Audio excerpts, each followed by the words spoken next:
So each time you see us on stage, each song is so much different from the next song, and each one of us has our own opportunity to shine, as we also, when we're together and we do some of our harmonizing and stuff like that, which brings the R&B aspect to our music, because we do hip-hop.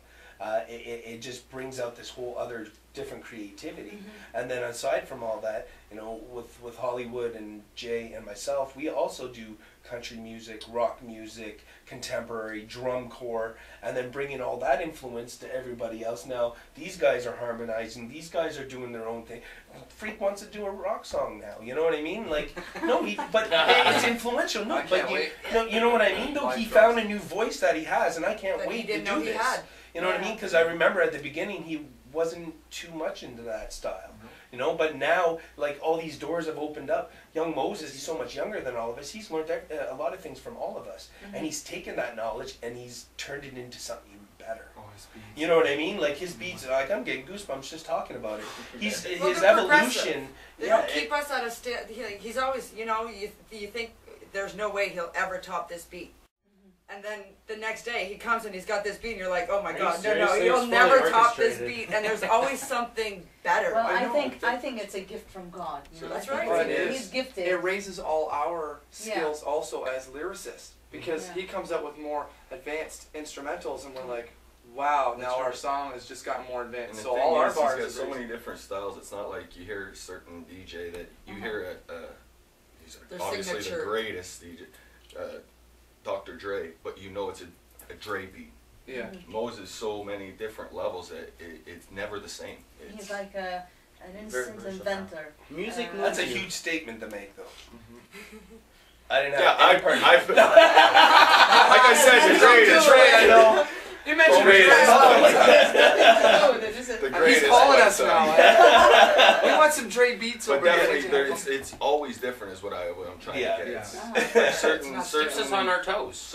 And he uses it as a vent method also. We also can't forget, I mean, when we're on stage, and when you hear us on stage, and we're doing our own production on that, we can't forget that who keeps us sounding all nice and equal on stage and stuff. Mr. DJ Essay. We got to make sure this guy gets credit, because he doesn't get enough credit. He keeps us all on track. He keeps us leveled out. He's always got us on our toes, and you know we couldn't do it without him either. You know what I mean? Like we absolutely need each other. If something happens on the mic, you know within 7 seconds he's got your back. You don't even have to look back at the board. He's already fixed it. You know, and this has become over progress, right? Yeah. You know, over the learning, doing things together and stuff like that. We've learned from each other, and we know each other's faults, and we know each other's strong points.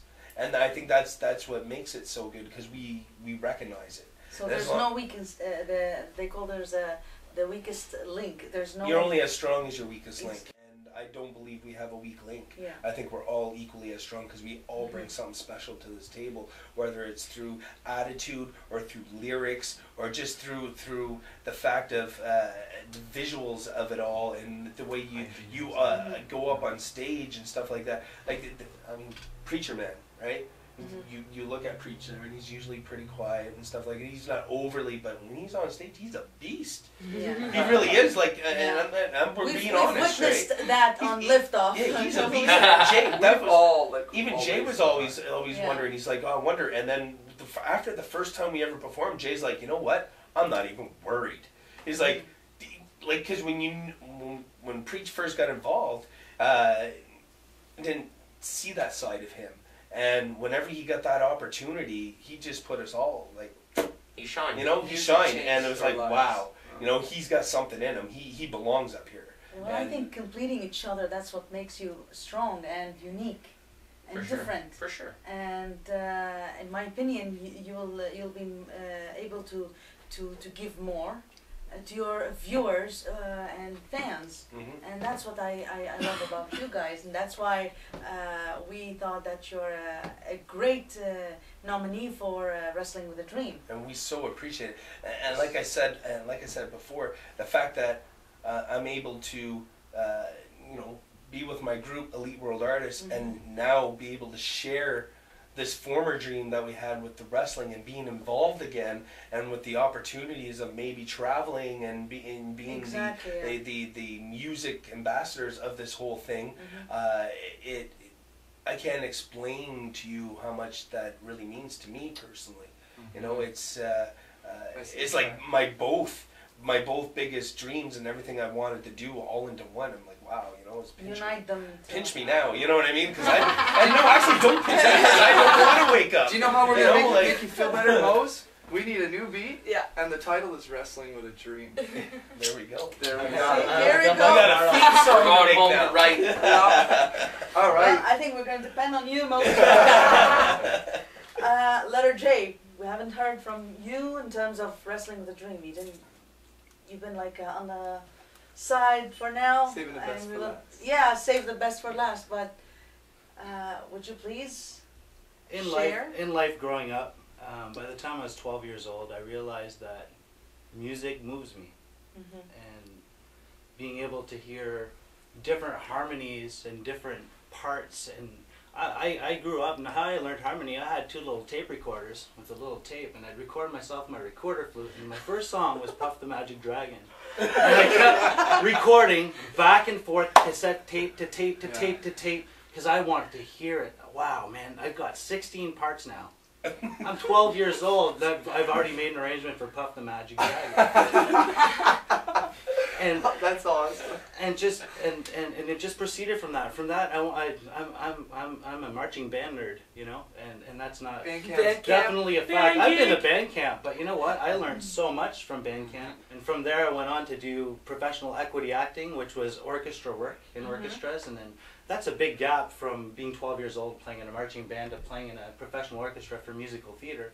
But I learned that you value the musicians that you play with you, and every single part is integral, no matter what. Because no matter what part is off, the entire band is off.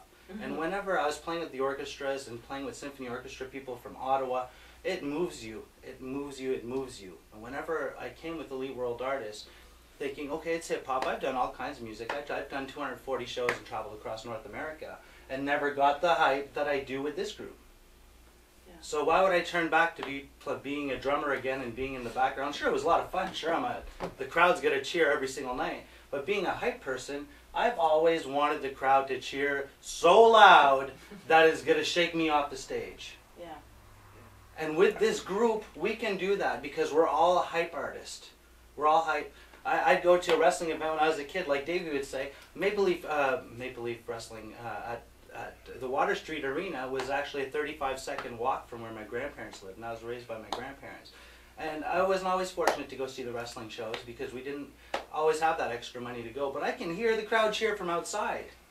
And that hype alone was enough to bring me where I was today, that when we decided, when Davey says, yo, dude, you want to do a wrestling fed?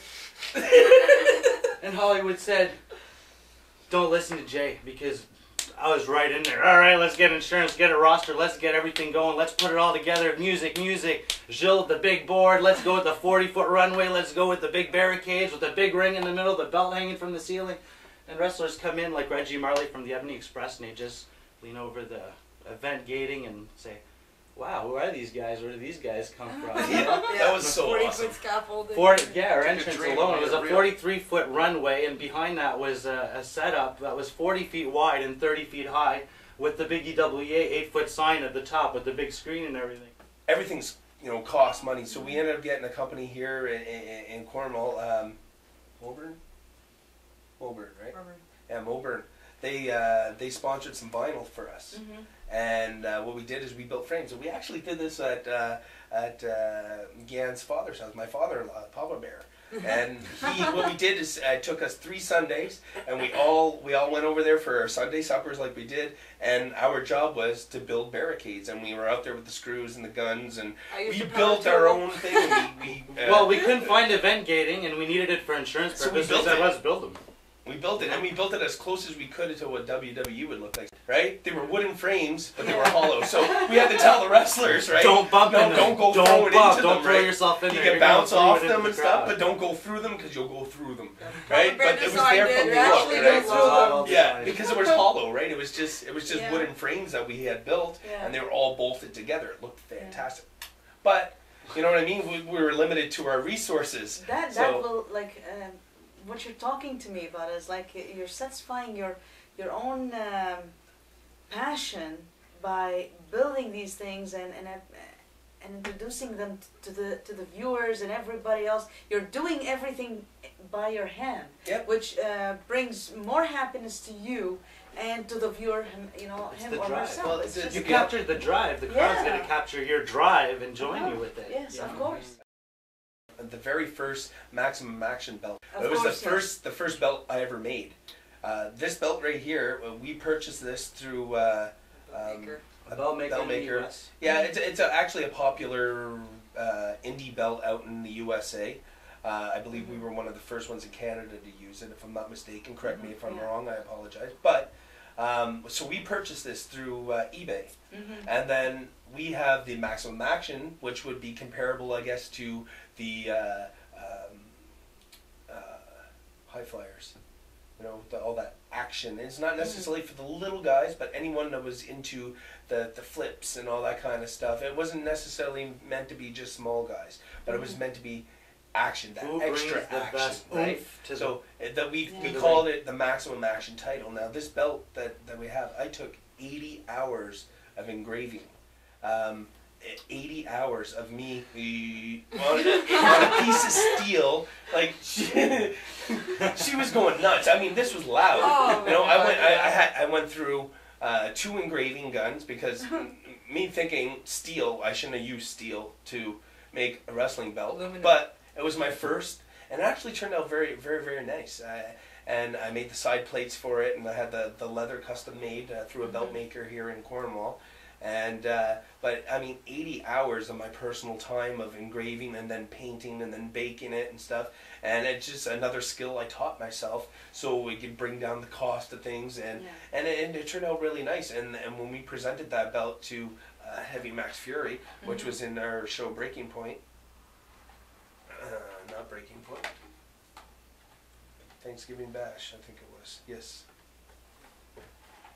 In one of our episodes, anyways. Sorry. And he was very happy with this belt, and I was really excited. But over time, the belt got chipped, and because it was made of steel, anything that I had brushed to make it look like chrome started rusting underneath it. So I was really depressed about it because I put all this time into building this. So this became the new Maximum Action title, and basically I designed this belt myself too. And had it all cut out. It was made of aluminum, and then I had Fiat Auto Body from here sponsor it, and they painted it just like a car. So this is an actual car finish paint job that was put onto the belt, which now we use for because we're not doing wrestling right now. We are using this for our EWA Rap Battle Championship, which their current champion is RMJ, Peace Homie, and. He is the current champion right now, and the MA went from standing for Maximum Action to now music artist.